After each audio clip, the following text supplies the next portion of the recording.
चलो फिर आगे बढ़ते हैं। नेक्स्ट है हमारा फिक्स्ड ओवरहेड। फिक्स्ड ओवरहेड में वेरिएंसेस कैसे निकलते हैं इसको हम पहले समझते हैं एक एग्जांपल से। तो हमारा एग्जांपल है यहाँ पर, अगर हमारा बजटेड दिया हुआ है, मतलब स्टैंडर्ड दिया हुआ है, एक ही बात है, और एक्चुअल दिया हुआ है। फिक्स्ड ओवरहेड बोला हुआ है 5 लाख हुआ है और एक्चुअल हमारा में 6 लाख हो गया। हमने सोचा था कि 5 लाख का फिक्स्ड ओवरहेड लगेगा, लेकिन एक्चुअल में 6 लाख का खर्चा हो गया। अच्छा ठीक है। हमने सोचा था प्रोडक्शन होगी 50,000 यूनिट की, लेकिन एक्चुअल में 55,000 यूनिट्स की हो गई। हम इसे 55,000 ले लेते हैं।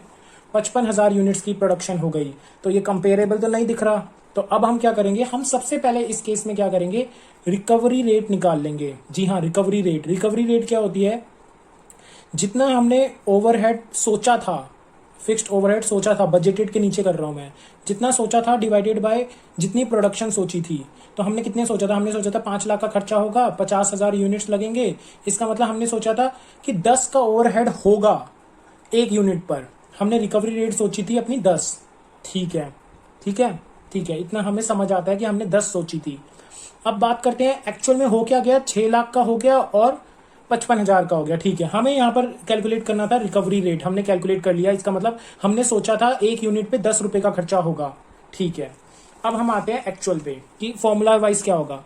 फिक्स्ड ओवरहेड, जब हम कॉस्ट की बात करते हैं, फिक्स्ड कॉस्ट वेराइंस, मेरे साथ साथ चलेंगे, वो होता है absorb recover fixed overhead minus actual fixed overhead. मतलब एक्चुअल प्रोडक्शन, जितनी भी एक्चुअल प्रोडक्शन हुई है, हमारे केस में हुई थी 55,000 की actual production, into recovery rate था हमारा 10 का, मतलब इतने की हमने सोची थी।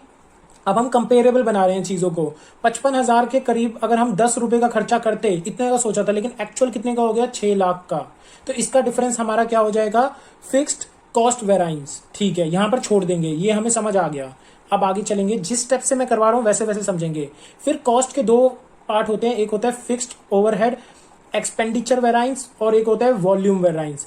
एक्सपेंडिचर वेराइंस कहता है जितना स्टैंडर्ड ओवरहेड सोचा था माइनस एक्चुअल ओवरहेड। मतलब हमने सोचा था 5 लाख का हो जाएगा, लेकिन हो गया 6 लाख का।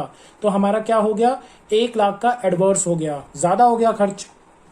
ठीक है, लेकिन हम आते हैं वॉल्यूम वेराइंस पे। वॉल्यूम वेराइंस क्या कहता है, हम ये ऊपर वाला फॉर्मूला देखेंगे अभी। Budgeted production minus actual production.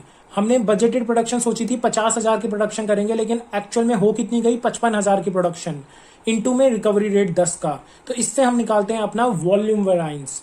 तो वॉल्यूम वेराइंस, तो हमने वॉल्यूम वेराइंस के अंदर देखा कि हमने सोचा था 50,000 बनेंगे, लेकिन बन गए 55,000। तो हमारा तो 5,000 का फायदा हो गया, इंटू 10। तो ये हो गया हमारा 50,000 फेवरेबल। ठीक है, अब मैं कहता हूं वॉल्यूम वेराइंसेस के भी 2 पार्ट होते हैं, एक होता है फिक्स्ड कैपेसिटी वेराइंस, एक होता है फिक्स्ड एफिशिएंसी वेराइंस। ये हमेशा निकलते हैं आर्स में। अभी तक हम जो रिकवरी रेट निकाल रहे थे वो निकाल रहे थे यूनिट्स में। ये तो यूनिट्स की बात हुई थी कि 50,000 यूनिट्स बनेंगे तो हो गए। लेकिन अगर जब हम आर्स का निकालते हैं, जब आर्स पे क्वेश्चन में दिया हुआ है, तो हम रिकवरी रेट भी आर्स की निकालेंगे। वो होता है फिक्स्ड ओवरहेड, जितना हमने सोचा था, मतलब बजटेड वाला, डिवाइडेड बाय कितने आर्स हमें लगे हैं, हमने सोचे थे कितने आर्स हमें लगेंगे बनाने में। बजटेड आर्स, यहां पर हम बात करते हैं बजटेड आर्स। तो हम जब कैपेसिटी का फॉर्मूला ड्राइव करेंगे तो वो होता है बजटेड आर्स माइनस में एक्चुअल आर्स इनटू में रिक्वायर्ड रिटर्न। और जब हम एफिशिएंसी की बात करते हैं तो वो होता है standard hours for actual production, जो कि मैंने आपको कॉस्ट वेरिएंसेस में पढ़ाया था। ये इसकी कैलकुलेशन वैसे ही होती है,